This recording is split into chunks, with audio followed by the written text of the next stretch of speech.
स्वागत है आप सभी का इस पावन श्रवण यात्रा में। माघ मास अध्याय 7 में। माघ मास, जिसे देवताओं का प्रिय मास कहा गया है, अपने भीतर अगणित रहस्यों, पुण्य फल और मोक्ष मार्ग की दिव्यता समेटे हुए है।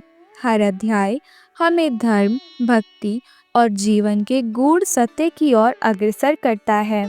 आज के इस अध्याय में हम सुनेंगे कैसे माघ मास में किए गए छोटे से भी पुण्य कार्य का फल अनंत जन्मों तक आत्मा को शांति और उद्गति प्रदान करता है।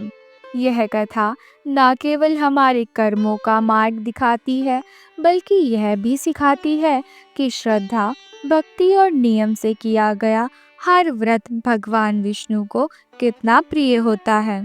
तो आइए मन को स्थिर करें, भक्ति भाव से प्रभु का स्मरण करें और सुनिए माघ मास अध्याय 7, जहाँ हर शब्द एक मंत्र है और हर कथा एक प्रेरणा है।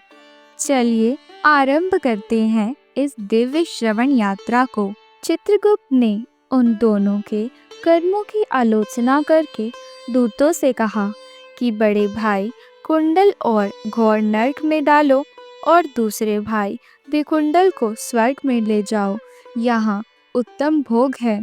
तब एक दूत तो कुंडल को नरक में फेंकने के लिए ले गया और दूसरा दूत बड़ी ही नम्रता से कहने लगा कि हे विकुंडल, चलो तुम अच्छे कर्मों से स्वर्ग को प्राप्त होंगे, अनेक प्रकार के भोगों को भोगो।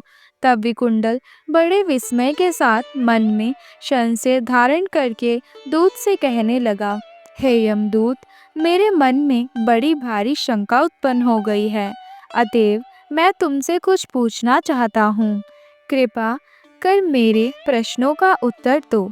हम दोनों भाई एक ही कुल में उत्पन्न हुए, एक ही जैसे ही कर्म करते रहे।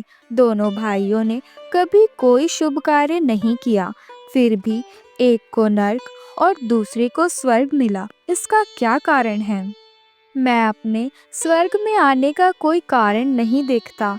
तब यमदूत कहने लगा, हे विकुंडल, माता पिता, पुत्र पत्नी, भाई बहन से सब संबंध जन्म के कारण होते हैं और जन्म कर्म को भोगने के लिए ही प्राप्त होता है। जिस प्रकार एक वृक्ष पर अनेक पक्षियों का आगमन होता है, उसी तरह इस संसार में पुत्र, भाई, माता पिता का भी संगम होता है। इनमें से जो जैसे जैसे कर्म करता है, वैसे ही फल भोगता है। तुम्हारा भाई अपने पाप कर्मों से नरक में गया, तुम अपने पुण्य कर्म के कारण स्वर्ग में जा रहे हो। तब विकुंडल ने आश्चर्य से पूछा कि मैंने तो आजन्म कोई धर्म का कार्य नहीं किया, सदैव पाप ही किए हैं।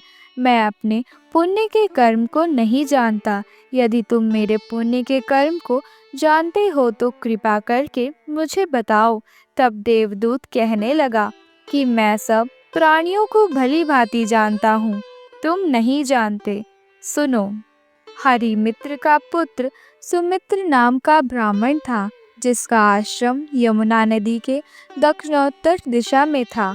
उसके साथ जंगल में ही तुम्हारी मित्रता हो गई और उसके साथ तुमने 2 बार माघ मास में श्री यमुना जी में स्नान किया था। पहली बार स्नान करने से तुम्हारे सब पाप नष्ट हो गए और दूसरी बार स्नान करने से तुमको स्वर्ग प्राप्त हुआ। सो हे वैश्यावर, तुमने 2 बार माघ स्नान में ये पुण्य प्राप्त कर लिया है। इसी पुण्य के फल से तुमको स्वर्ग प्राप्त हुआ और तुम्हारा भाई नरक को प्राप्त हुआ। दत्तात्रेय जी कहने लगे कि इस प्रकार वह भाई के दुखों से अति दुखित होकर नम्रता पूर्वक मीठे वचनों से दूतों से कहने लगा, हे दूतों, सज्जन पुरुषों के साथ साथ पग चलने से मित्रता हो जाती है और यह कल्याणकारी होती है।